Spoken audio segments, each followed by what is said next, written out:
Hi, I'm King 5 meteorologist Rich Marriott, and it was kind of a stormy Sunday around western Washington. We had some heavy showers, we had some thunderstorms that rolled through, we had some brilliant sunshine in between, but also some gusty winds out there with some spotty power outages as well. So it was a full day on Sunday, but much quieter today. You can see on the live Doppler radar this morning, we do have just a couple showers over the interior. There are showers off the coast. It's a little weak system that's headed primarily into British Columbia. It's going to brush by today, and the main effect is going to be to maintain a risk of a few of the showers around Puget Sound, as we head towards this afternoon and evening, it may shift a little bit more to the north than what we're seeing now. And it has just been kind of hit or miss showers for that morning commute, not really impacting it significantly. Looking out for Everett Tower Cam, kind of a dreary looking October day, but it's not staying that way everywhere. We had some breaks in the overcast there earlier, and you can see down around Avante High School in the south sound there in Olympia, seeing the sun coming out and highlighting the fall colors. They're showing up in all the trees right now around Puget Sound.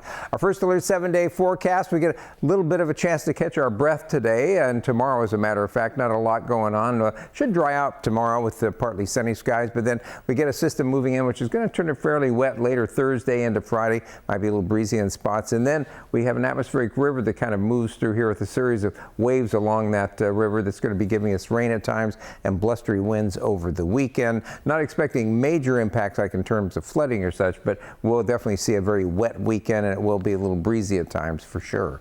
Take a look at our forecasts that are coming up. It's a very busy sports day in Seattle once again, though this is actually the forecast for Toronto for tonight at 8:10 Eastern time. It's going to be a little cool in the ballpark compared to what the Mariners are used to. It's going to be upper 40s and low 50s. It looks like pretty much through the game, dropping down to the mid to upper 40s if it goes a little longer. And if you're headed to T-Mobile Park for the watch party tonight, well, it's going to be a little bit warmer, but you will have cloudy skies out there, that risk of a shower. So they may have the roof closed tonight just so nobody has to worry about it for watching that on the Jumbotron there. And temperatures should be near 60 degrees when we start off the game, and then by the end of the game and the Mariner win, temperatures should be down into the mid 50s. And if you're headed just across the street over to Lumen Field for the Seahawks on Monday Night Football, which you can watch right here on King 5 at 7 o'clock tonight, you're going to be looking, well, if you're headed out to do a little tailgating before the game, plan on taking the rain gear out there because there's going to be a few showers around, but temperatures should be in the upper 50s to near 6 o'clock, to near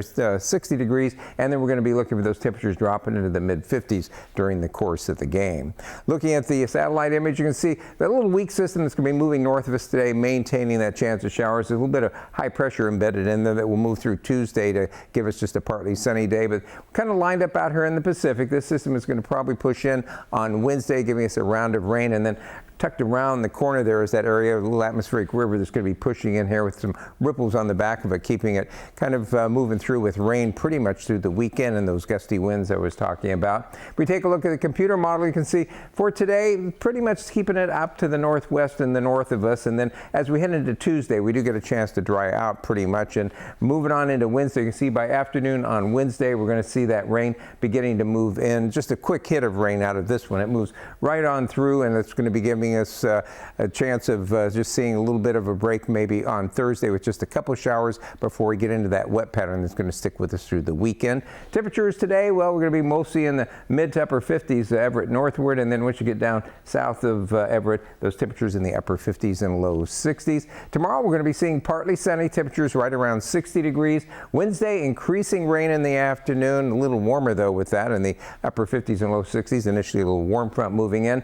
Thursday, partly sunny, just a couple showers, and then rain at times basically Friday, Saturday, and Sunday. We're going to be looking for it to be gusty winds with that as well. Temperatures Friday in the upper 50s. Snow levels will be probably around 5,000 feet Friday, but then drop down to about 3,500 to 4,000 feet for Saturday and Sunday with rain and continued rainy and breezy conditions. It does look like we do dry out a bit as we head into the first part of next week.